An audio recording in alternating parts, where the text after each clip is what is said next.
ఏదో డిగ్రీ అయిపోయింది, జాబ్ రాదు, ఆ విషయం చేస్తున్నా కాంపిటీషన్ సిచ్యువేషన్లో బిజినెస్ చేయాలంటే ఇన్వెస్ట్మెంట్ ఉండాలి. ఇన్వెస్ట్మెంట్ ఉన్న దగ్గర నష్టం ఉంటుంది.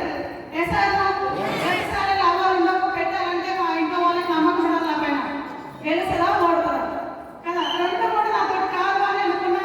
కానీ నా ఫ్రెండ్స్ అంతా వీడి చేసిన జాబ్లు వస్తున్నాయి. నేను ఫీల్ అయ్యేదాన్ని, అయ్యో వాళ్ళు జాబ్లు వస్తున్నాయి, వాళ్ళు ఆర్థికంగా సెటిల్ అయ్యారు, నేనే హౌస్ వైఫ్ మిగిలిపోయినా, నేను కూడా వీడి చేసి జాబ్ వచ్చేదేమో అని ఫీల్ అవుతున్న టైంలో నాకు దేవుడు మొక్కుకుని నాకు బాగా ఒక అవకాశం ఇస్తే నన్ను నేను ప్రూవ్ చేసుకుంటాను. దానికి ఎవరు కావాల్సిందో ఎక్కడి నుంచి సోదరే కదా.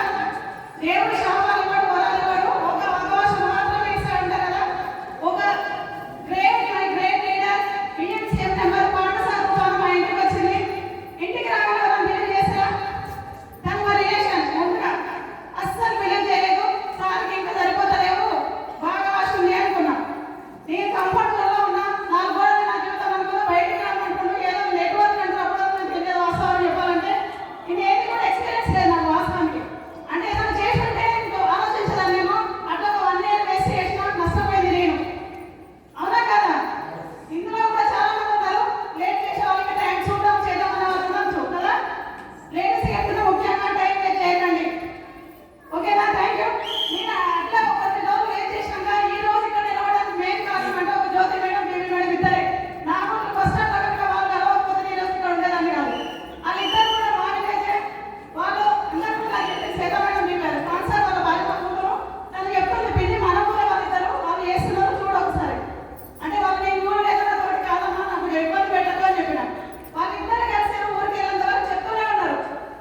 ఒక్కసారి ఆలోచించి చూద్దాం, వీళ్ళతోటి పోరపడకుండా వాళ్ళనే వాళ్ళతోటి కాదని చెప్దాం అనుకుని వెళ్ళిన తర్వాత అన్వేషణ గురించి గారి మాటలు విన్నాక నాకు ధైర్యం వచ్చింది. చేస్తే కానీ ఇదే యాది గెలిస్తే ఇంట్లోనే గెలవాలని పట్టుకున్నాం. అట్లా కొన్ని నేర్చుకుంటూ నేను నా టీం సెట్ చేసుకుంటూ ఫస్ట్ స్టార్టింగ్ ఎవరు రాలేదు. నాకు ఫస్ట్ వచ్చింది 11 రూపాయలు అపనమ్మకంతో కొన్నందుకు.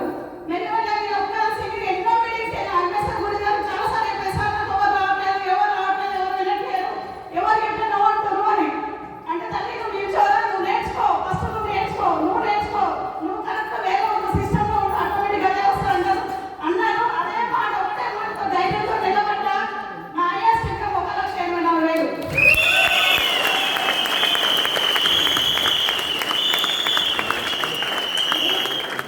సెమినార్లు, స్టోర్ మీటింగ్స్, సెమినార్లు, బూట్ క్యాంపులు, గుంటూరుకి వెళ్ళి ఇంకా ధైర్యం ఇంకా ఎక్కువ వచ్చింది. ఏమైనా చేయాలి, ఇదే చేయాలి, నేను బతకడమే కాదు, నాకు ఒక 5,000 వస్తాయనుకున్నా.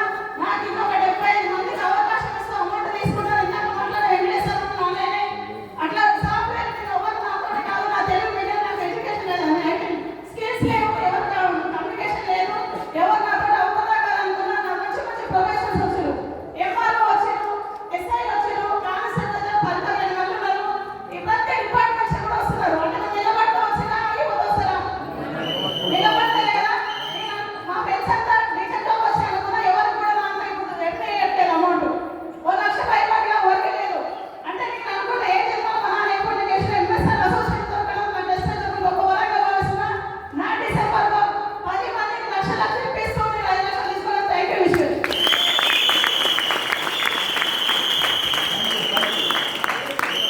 ఇంకా 1,84,000. సార్ 1,84,000 అర్థమైందా? House wife, pure house wife. Starting ఎంత భయం మరి ఇప్పుడు ఆ లక్ష్యాలతో నడుపుకుంటే రోజు మీటింగ్కి వస్తూ కొంచెం ధైర్యం. ఇప్పుడు 1,84,000 మాట వస్తూనే రావట్లేదు.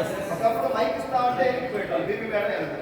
బీబీ మేడం మీటింగ్ ఎక్కడ కూర్చుంటుందంటే పిల్లలు ఉంటే పిల్లలు సాటి కూర్చుంటారు, పిలవకూడదు అని. Thank you sir. తొందరగా మీరు నేను అనుకున్న గోల్ రీచ్ అవ్వాలి.